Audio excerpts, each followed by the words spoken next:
This is a step-by-step tutorial for simple color grading for Photopea, part 1. So first of all, open up your file, in which case I am looking for downloads, and here's the picture I'm going to use. This is a JPEG. It opens up as a layer. So I am going to filter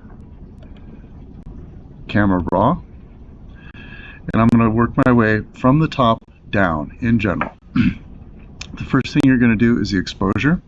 So set the exposure generally where you want it to go, paying particular attention to the waveform up here. You don't want to push it up so bright that the whites get clipped.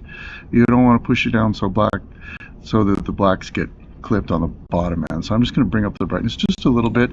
Don't worry about the numbers. Always pay attention to the histogram or the waveform or the vector scope, whatever you're using. Contrast, I wouldn't touch contrast more than like 1 or 2 points. You can see what contrast does. It spreads everything out or it squishes everything down. Now if you have a muddy image to begin with, a low contrast image or a log image, you can expand it out to give a little bit more definition. And this image is actually a little bit low contrast because it's taken in the heavily overcast skies. So I am going to add a good amount of contrast, but not too much. I never really like to go above like 10%. Okay, highlights are the very top half of the image. You can see if I slide it around, the top half dances. I'm going to push my highlights up a little bit until they start to clip. You can see they clip at the very top, very edge of the waveform. Shadows, I'm going to bring up the shadows a little bit. It is a little bit murky. Shadows, there we go.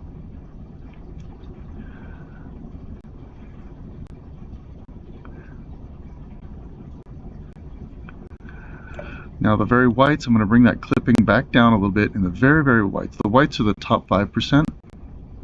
There we go. To keep definition in the clouds. The blacks are the bottom 5%. I don't want to squish the blacks because I lose definition in there, but I do want to bring it down a little bit just to where the blacks start to bump. There we go. Now I've got the full range of my waveform. The image fills the full range that's possible. The whites are at the white, the blacks are at the black. I'm going to adjust the color temperature. Color temperature is the white balance, and the temperature goes from sort of orange to blue or red to blue. If you notice at the histogram up here, it's an RGB, red, green, blue histogram. They're not lined up. This is showing the sky right here. It could be showing the cement as well. Cement or anything gray or white, like a white vehicle, is used for, you can use for making sure your white balance is good in post. Or you could use a color chart or 18% gray card or whatever. In this case, I'm going for the sky. The sky is not blue, it's gray overcast. So I'm just going to slide this around until all the RGBs line up. And then I've got a white sky. The slider right below it is the tint. Very, very dangerous. Be very, very careful with it. Don't touch it unless you really, really need to. In this case, it's the tint does the green and magenta, and it really throws the image out of whack. So I wouldn't touch it unless you need to. Sometimes if you're shooting with under fluorescent lights and there's a lot of green, or if there's green reflection from grass and you want to lose that, you might want to look at that, but otherwise don't bother. Saturation, don't touch saturation. Saturation is like hitting things with a sledgehammer. It hits all the colors at once. If you do use it, be very, very careful, because you can, it looks really cartoonish and amateurish if you don't know what you're doing. It is useful if you want to bring it all the way down to 0 and have a black and white image. If that's what you're going for, then go ahead, go for it. I'm going to just barely touch it a little bit, but what I really want to do is the vibrance. Vibrance is the same thing as saturation, but it's smart saturation. So what it does with saturation, let's say you've got like green grass in your image, or yellow stripes on the telephone pole. If you bump up the saturation all the way, it takes everything up, all the colors, and it pushes those colors beyond the limit. Vibrance does the same thing as it brings all the colors up, but once colors start to hit a limit, it limits those particular colors. So then you can bring everything else up too. So Vibrance is a lot safer to play with. And because this is a desaturated image, I'm just going to bump it all the way up, and I know I'm safe within zones. It looks like I have a little bit of room with my whites up here, so I'm going to bring my highlights up a little bit.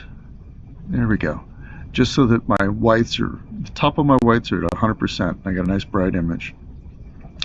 I'm not going to mess with the effects. Basically, it adds ringing, distortion, and noise. If you don't know what you're doing, and that's more advanced stuff, and I'm not going to go there. Curves are extremely useful. I'm just going to adjust this, see what it does. It kind of slides things around a little bit. You can emphasize the bottom, or you can emphasize the top, but I've already done most of my color grading in the other sliders, so I'm not going to really do much in that. Detail, I'm not going to go into detail, and I'm going to go OK, and I am now done with my simple color grading. So I'm going to hit OK, and there it is. I'm going to, as always, File, Save as a Photoshop document, and it's in my Downloads folder. Okay, I'll save it there. And just for good measure, I'm going to File, Export as a JPEG so I can view it. Photoshop documents, it always shows you at 100% what it looks like. Yes, I'm going to save it. Where am I going to save it? I'm going to save it in my Downloads folder. Okay. So Photoshop documents are for editing. Okay. Photoshop documents are for editing. JPEG are for viewing.